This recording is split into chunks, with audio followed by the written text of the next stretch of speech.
విజయనగరం 1వ పట్టణ పోలీస్ స్టేషన్ను సెంట్రల్ క్రైమ్ స్టేషన్ను సందర్శించి స్టేషన్ ప్రాంగణాన్ని పోలీస్ బిల్డింగ్లోని ప్రతి గదిని కూడా లాకప్ గదులను విజయనగరం జిల్లా ఎస్పీ వకుల్ జిందాల్ పరిశీలించారు. పోలీస్ స్టేషన్ ప్రాంగణంలో సీజ్ చేసి ఉన్న వాహనాలు ఏ కేసులోనిది తెలిసే విధంగా ట్యాగ్ చేయాలని, రికార్డు మెయింటైన్ చేయాలని అధికారులను ఆదేశించారు. రికార్డులను తనిఖీ చేశారు. పోలీస్ స్టేషన్ సిబ్బందితో మమేకమై వారు నిర్వహిస్తున్న విధులను అడిగి తెలుసుకున్నారు. స్టేషన్లో పనిచేస్తున్నటువంటి ఎస్ఐలను ఎప్పటి నుంచి పనిచేస్తున్నది, గతంలో ఎక్కడ పనిచేసింది అని అడిగి తెలుసుకున్నారు. అనంతరం స్టేషన్లో క్రైమ్ చార్ట్ను పరిశీలించి 1వ పట్టణ పోలీస్ స్టేషన్ పరిధిలో ఏ తరహా నేరాలు జరుగుతున్నది, ఏ ప్రాంతంలో జరుగుతున్నది, నేరాల నియంత్రణకు 1వ పట్టణ పోలీసులు తీసుకున్న చర్యలను అధికారులు అడిగి తెలుసుకున్నారు.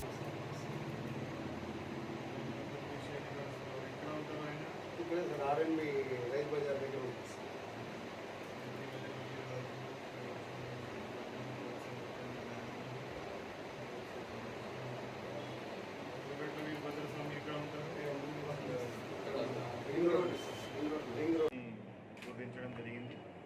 అదేవిధంగా కొన్ని ఏరియాస్లో యాక్సిడెంట్స్ జరుగుతున్నాయి. ఇవన్నీ ఈ రెండు ప్రాబ్లమ్స్ మీద మనం దాని మీద ఎలా కంట్రోల్ చేయగలము, దాని మీద ఒక ప్లాన్ తయారు చేసి రాబోయే రోజుల్లో అది ఇంప్లిమెంట్ చేయడం జరుగుతుంది. అదేవిధంగా ఈ స్టేషన్స్లో ఉన్న యూఐ కేసెస్, పీటీ కేసెస్ ఏమున్నాయి, రౌడీ షీటర్స్, సస్పెక్ట్ షీటర్స్ ఎవరు ఉన్నారు, వాళ్ళ మీద వాళ్ళ యాక్టివిటీస్ ఏమున్నాయి అన్ని దాని మీద పరిశీలి